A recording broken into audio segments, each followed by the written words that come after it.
अस्सलाम वालेकुम गाइस, आज है रमज़ान का दूसरा दिन और मैंने सहरी में खाया था ब्रेड बटर। पहले फजर में सिर्फ मैं और मम्मा उठा करते थे। अब रमज़ान आ गया तो मेरे घर के सारे लोग उठ जाते हैं। ये रौनक ही अलग होती है मेरे घर की। मैं तो दुआ करती हूँ कि सारे साल ही रमज़ान हो। अल्लाह ने भी कहा है अगर तुम्हें रमज़ान की अहमियत पता चल गई ना तो तुम दुआ करोगे कि सारे साल ही रमज़ान। मैं अक्सर सुबह के वक्त सूरह यासीन पढ़ती हूँ क्योंकि सुबह के वक्त कुरान पढ़ना यानी फरिश्तों की हाजिरी का वक्त होता है।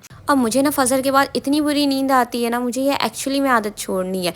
उठकर देखा तो मेरे घर के सारे लोग काम पे चले गए थे, मैं ही बची हुई थी। फिर मैं चली गई अपनी बहन की स्टूडियो क्योंकि उसकी 2 ब्राइड्स आने वाली थी और मेरी बहन को जब भी मौका मिलता है ना तो मुझे हमेशा काम पे लगा देती है। इफ्तार हमें स्टूडियो में ही करना पड़ा क्योंकि हम लेट हो गए थे। आते वक्त हमने नारियल पानी लिया और घर में मम्मी ने हमारे हिस्से के इफ्तार बचा के रखे थे। फिर मैंने तराबी के लिए अपने कपड़े प्रेस किए और टाइम इतनी तेज़ी से गुजर रहा है ना कि कब दिन ख़त्म हो जा रहा है पता ही नहीं चल रहा है। फिर हम तराबी पढ़ कर आए। तराबी पढ़ने के बाद इतनी बुरी वाली भूख लगती है ना कि उस वक्त खाना खाने में मज़ा ही अलग होता है। तो मेरी बहन ने बनाया था यखनी और मेरी बहन कुछ करे चाहे ना करे खाना बहुत लाजवाब बनाती है और अल्लाह पाक का ढेरों ढेर शुक्र है कि हम इतनी नाफरमानियाँ करते हैं फिर भी अल्लाह हमें इतना सारा नवाजता है। तो आज के लिए बस इतना ही। तो आप लोग लाइक शेयर और सब्सक्राइब करना ना भूलिएगा।